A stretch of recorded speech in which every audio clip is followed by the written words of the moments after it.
Bom dia, boa tarde, boa noite, bitcoiners do Brasil e do mundo que me acompanham aqui no Decodando Bitcoin. Gente, hoje eu tô aqui para gravar mais um vídeo para vocês sobre offshores, Panama Papers e paraísos fiscais. Antes de mais nada, toca o sininho aqui para ativar as notificações, te inscreve aqui no nosso canal, deixa um comentário, deixa um oi aqui pra gente, diz o que você tá achando disso tudo que a gente tá trazendo aqui para vocês. Aproveita e nos segue lá no Instagram, lá no Telegram, lá no Facebook, lá no Twitter, lá em todas as vídeos. Fica comigo até o fim. A gente vai adentrar aqui, inclusive, aproveitando o gancho aí do episódio que aconteceu essa semana com o humorista e ator Tom Cavalcante, né, que teve uma perda gigante de 2,3 milhões de dólares, né? E fica comigo até o fim que eu vou contar um pouquinho mais dessa história pra vocês. Gurias, toca a vinheta aí pra nós.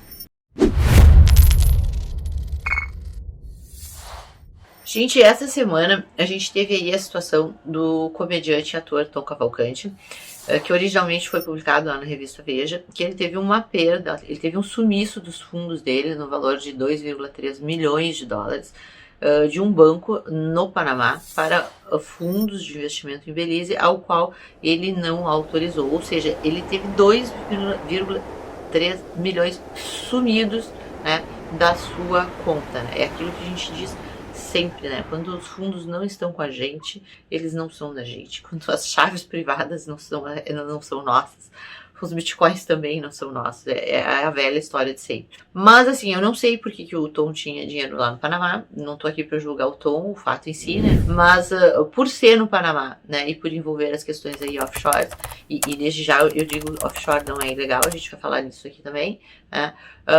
Mas sim, né, esses episódios nos remetem a situações, né, históricas. Panama Papers é uma situação histórica. A Lava Jato, por exemplo, o banco esse FBP é um banco que está no epicentro também da Lava Jato, inclusive temos nomes no Brasil aí envolvidos nisso. A gente vai falar um pouquinho de história aqui para vocês também, né? E eu acho muito rico a gente adentrar esse assunto para as pessoas que têm dúvidas, assim, se eu posso abrir uma offshore, se é seguro eu abrir uma offshore, é seguro eu tirar dinheiro do Brasil aqui tentando tributar menos, tentando esconder dinheiro, qualquer coisa do gênero, né? É às vezes aquele seguro que acaba mal. Acho que é muito interessante, né, e prático a gente saber como funcionam essas coisas, o que é legal e o que não é legal. Dentro desses conceitos eu vou falar um pouquinho para vocês, vou trazer um pouquinho da história aí para vocês, do que já aconteceu, né, pra gente saber o que pode acontecer sempre, né, quando a gente usa esse tipo de artifício, ok? Gente, lembrando de novo, offshore não é ilegal. Tem algumas offshores aí que são ilegais, sim, né, a gente vai ver isso também, mas o fato de ter uma offshore no estrangeiro, mesmo num paraíso fiscal, o fato em si não é ilegal, a gente vai falar disso, ok?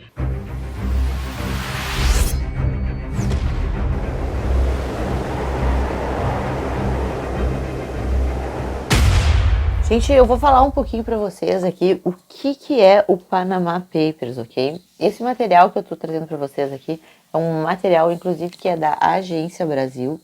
À medida que a gente vai passando aí as notícias de época que são interessantíssimas, é muito da história para a gente assistir e rever. Panama Papers é uma investigação feita pelo Consórcio Internacional de Jornalistas Investigativos sobre a indústria de empresas offshore. Esse tipo de empresa pode ser usada para esconder dinheiro e dificultar o rastreamento dos seus verdadeiros donos. O Consórcio Internacional de Jornalistas Investigativos, né, o ICJ, com apoio de um jornal alemão, teve acesso a 11,5 milhões de documentos ligados ao escritório de advocacia panamenho Mossack Fonseca. Os milhares de documentos vazados foram esmiuçados por mais de 370 jornalistas de 76 países. No Brasil, fazem parte profissionais do portal UOL, do jornal Estado de São Paulo e da emissora Rede TV. Os documentos mostraram que a Mossack Fonseca, que tem escritório em outros países, é uma das maiores criadoras de empresas de fachada do mundo. A documentação analisada apontou a criação de 214 mil empresas offshore ligadas a pessoas em mais de 200 países e territórios.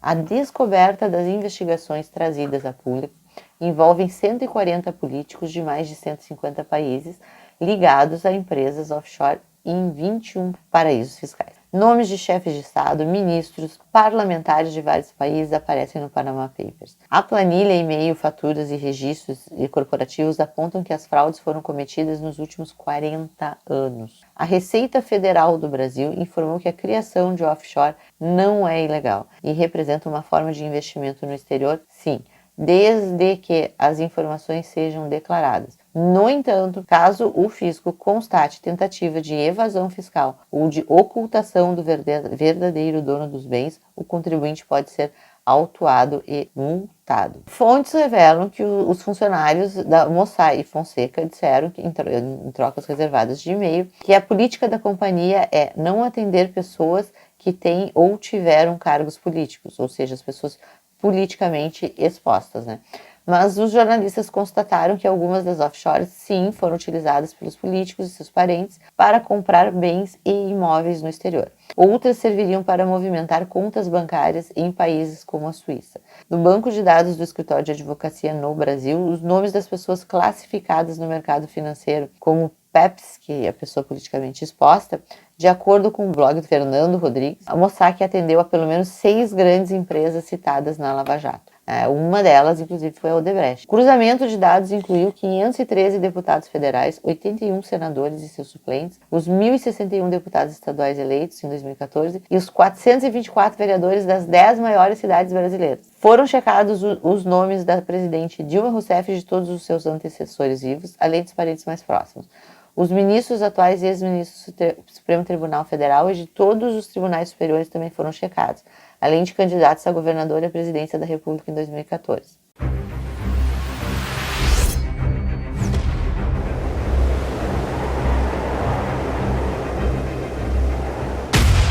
Uma última observação que eu gostaria de fazer aqui é essa com relação à reforma, né? A gente já falou em reforma tributária e quando a gente falou em El Salvador foi quando a gente falou nas offshores e companhia, mas na reforma tributária a gente também já falou. Nessa reforma tributária, a segunda fase da reforma, foi proposto pelo governo a questão da tributação dos dividendos. Lembrando que em paraísos fiscais, o governo está tentando aprovar a tributação de 30% dos dividendos em paraísos fiscais, ok? Isso é uma situação. A outra situação é justamente a tributação desse ganho, né? Que ele vai ser considerado quando da apuração de balanço no paraíso fiscal, não quando creditado em conta. Quando creditado em conta, sim, com a variação do ganho de capital. Então, a gente vai ter tributação do dividendo quando da apuração, né? Não existe mais aquela figura a empresa tem lucro, o lucro fica lá enquanto não acreditado não tributa, e tem ainda a figura aí do ganho de capital.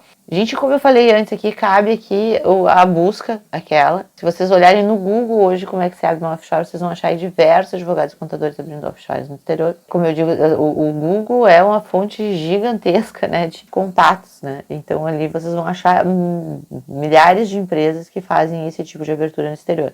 O que a gente sempre tem que pensar, né?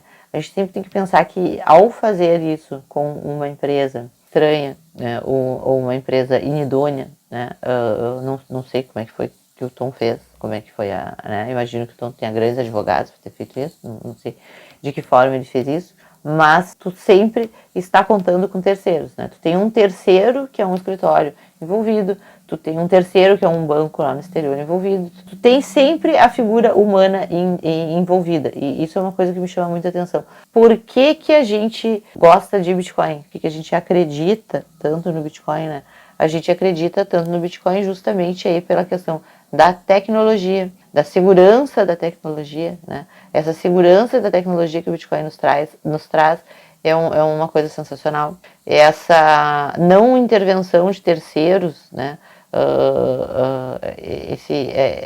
Esse aspecto da gente não ter um intermediador, né, entre a gente e o patrimônio, entre a gente e o meio circulante de pagamento, uma segurança incrível, né? Então a gente tem que avaliar o porquê a gente está nesse mercado, o que a gente acredita lá do Satoshi Nakamoto. Quando a gente se reporta lá ao Satoshi Nakamoto, a gente tem que pensar naquilo que a gente traz dele. Se tu acredita nos fundamentos do Satoshi Nakamoto, tu com certeza, quando tu olhar essas figuras aqui imensas de offshores e companhias limitadas, a primeira coisa que tu vai pensar é, opa, tem terceiro demais envolvido. Então, assim, tudo aquilo que tem terceiro demais envolvido, para mim, é sempre um risco. Eu gosto das coisas muito simples, né?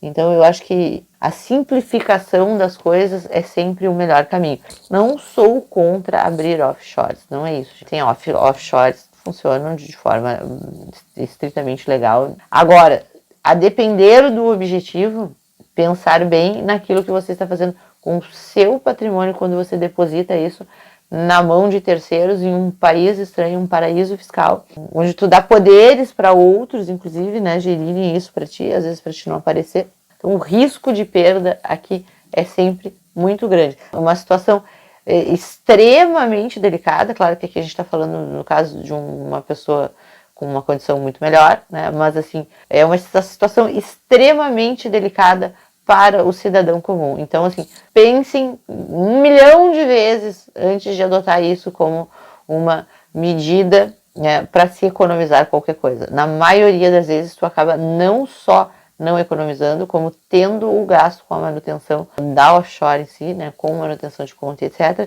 E talvez tu não esteja vivendo o patamar de segurança suficiente àquela que tu está procurando, ok? Um beijo grande, tchau, tchau.